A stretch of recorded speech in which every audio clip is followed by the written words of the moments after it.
Hi, welcome to another Derek Does. Today, we're going to do this.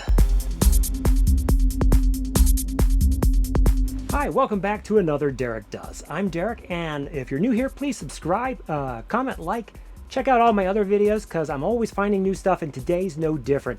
I was at a thrift store today, and I found this. Now, this is the second one of these I've found.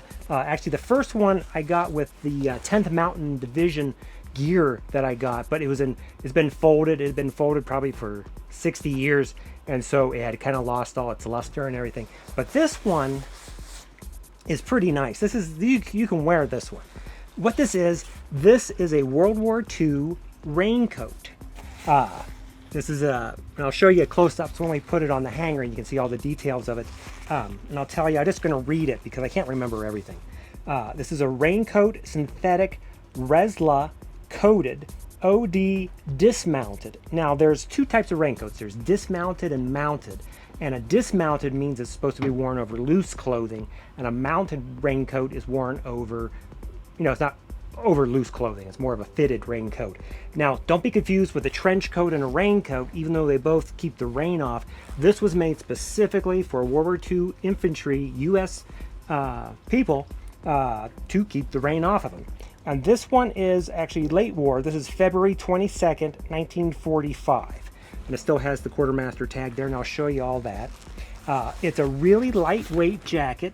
Obviously, it's easy to fold up, carry in your gear, and if it's raining, you can just take it out and go. This is all original. Even smells like it maybe had been stored in an old lady's closet. You know what I mean? But this is it. This is actually, it's a synthetic fibered coated. Right, I guess the fibers are natural, but it's coated with a early synthetic material, almost like a early plastic, but it isn't plastic. Now they did make a rubberized version of this also, which it's more shiny and actually looks like it's a tire in a way. It's actually rubberized. This one is just the synthetic. You can see it's kind of shiny on the inside, where it really counts to keep the rain off you. So it's kind of cool. Again, this is the second one I've ever found. I'm not going to keep it. I'll probably put it up on eBay, so keep your eyes open for that.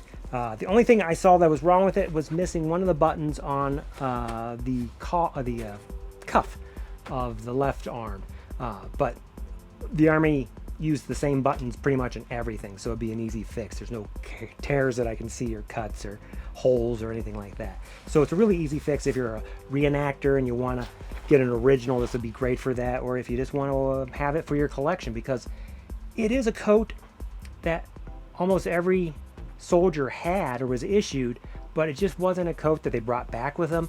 Nobody really wore them after the war, as far as I know. It wasn't a popular item, so I think they're kind of rare in a way to find an original.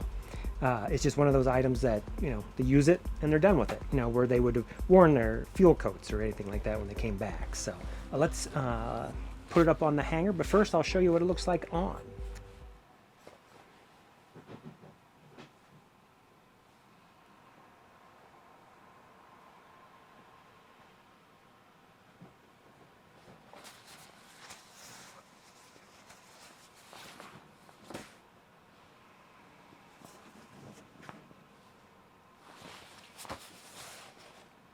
All right, here it is. Have to go really wide because it's a really long jacket, or coat, I should say. As you can see, this is the material I was talking about. It's kind of a bit of a shininess, a sheen, but the inside actually looks, rubberized. It looks plasticky. Go down. It's pretty long, as you saw as I was wearing it. You have two pockets that has a rivet on both sides. These are pretty deep pockets, actually. You can see that's the whole hand. It goes all the way around to there. It has these I think are just more decorative, because there's not two buttons there. There's just one button, so I think it's just more of a decorative thing. And then you can see on this one, it's missing the actual button right there. So that'd be the only thing you would need to make this fully operational. You have a collar,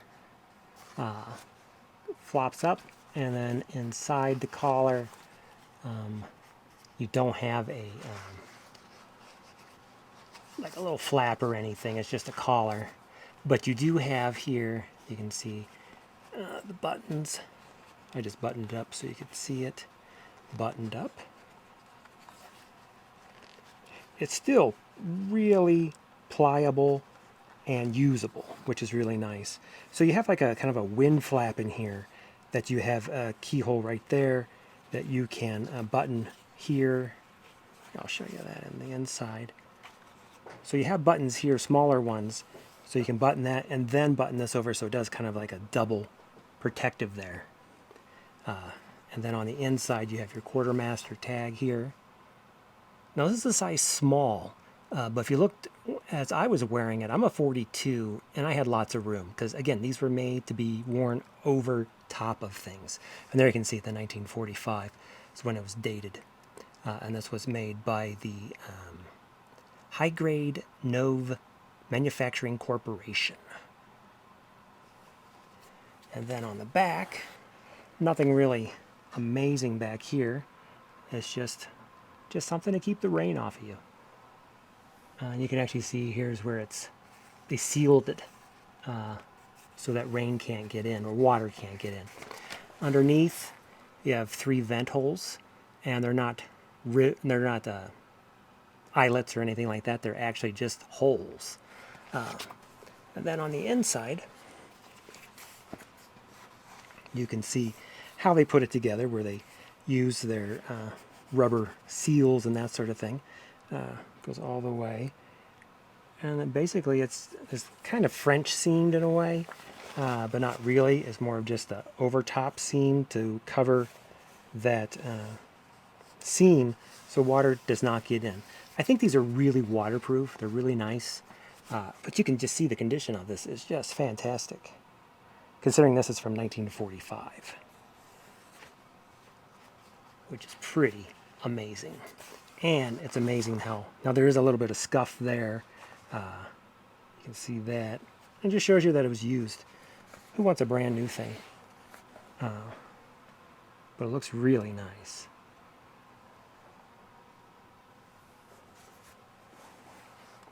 Pretty amazing for what, 80 years old?